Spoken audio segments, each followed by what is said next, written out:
Bienvenue sur notre chaîne Famille avec Jésus. Notre réflexion d'aujourd'hui s'intitule Foyer et bonheur. Le foyer devrait être le royaume des parents et le paradis des enfants. Bien que nous nous plaignons souvent davantage à la maison, c'est là que l'on prend soin de nous.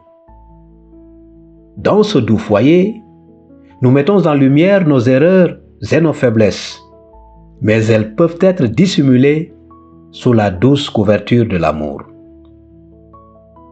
C'est seulement à la maison que l'on trouve des plats préparés avec amour. Pourtant, pour beaucoup, le foyer est devenu une atmosphère tendue de querelles quotidiennes. Que faire pour préserver le paradis familial? Que le temps passe vite quand on est amoureux. On aimerait pouvoir profiter de plus d'heures de conversation avec l'être aimé. Ce moment arrive quand on se marie. On peut parler pendant des heures sans se priver. Sortir avec l'être aimé aussi souvent que l'on veut. Mais ce n'est qu'une partie du bonheur. Apprenez et pratiquez, et vous ne regretterez jamais d'avoir suivi cette instruction, car elle vient d'en haut et vise précisément à préserver le bonheur des foyers.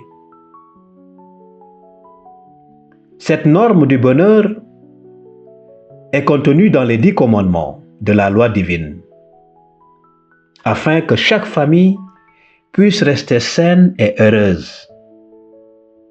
Lorsque cette loi divine est désobéie, l'envie, la jalousie et les conflits s'installent.